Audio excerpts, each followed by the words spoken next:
Moi, quand j'étais petit coune à m'amener, je me suis présenté au club vidéo puis j'ai vu quelque chose de formidable. J'ai vu que tu pouvais louer des VHS des Simpsons. Aujourd'hui, ça a l'air assez anodin, mais dans le temps, t'étais obligé d'attendre 4 heures ou 4 heures et demie le temps que ça passe à la TV pour faire tes épisodes préférés. Fait que moi, quand j'ai vu ça, j'étais bien excité. J'ai loué une cassette des Simpsons puis j'ai été bien déçu quand j'étais arrivé chez nous parce que c'était en français de France. Moi, je venais de comprendre un principe super simple, c'est que t'avais tes traductions pour le Québec, puis t'avais des traductions pour la France. Puis pour rendre la situation encore plus ironique, c'était l'épisode où c'est que les Simpsons s'en vont en France, puis que Bart se retrouve à faire du vin avec ses pieds. Dans l'épisode, originalement, il est obligé de parler en français de France pour se faire comprendre. Mais je parle français maintenant. Incroyable. Et monsieur, aidez-moi.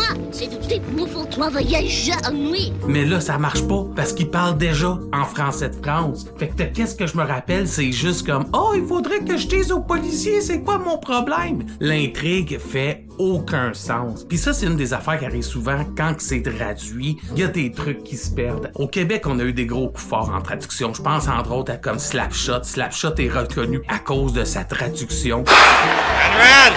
Suzanne suce des plots, tu sais! Il y a plusieurs autres films aussi qui ont super bien réussi. Regarde bien parce que c'est moi le champion. Le champion de qui? De ceux aux mamelons gros et bruns? Puis tu sais, des fois, avec les traductions, ils se permettaient carré de faire qu'est-ce qu'ils voulaient. Je pense entre autres au film Les Lavigueurs déménagent. En fait, ce film-là, il vient des Pays-Bas, puis normalement, il s'appelle Flodder. Tu sais, vous vous rappelez, là, au Québec, on a eu notre famille, les Lavigueurs. Ça a l'air qu'ils l'ont pas trouvé drôle qu'ils prennent cette famille-là d'épais d'Europe, puis qu'ils mettent leur nom par-dessus. Non, je trouve pas ça drôle pantoute, moi. Décalisse. Mais tu sais, au Québec, on n'a pas juste des bons coups. Des fois, on a eu des affaires qui ont plus ou moins passé. South Park, on a essayé une traduction avec Xavier Dolan, Karine Fanas. Vous n'avez pas entendu parler de ça, hein? Amenez-moi à South Park que j'oublie tous mes ennuis.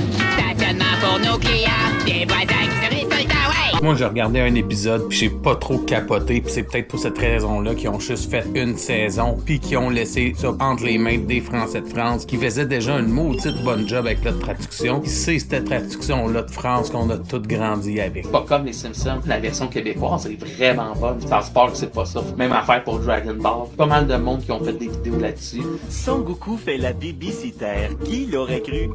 Voici mon fils. Ça a été dégueulasse.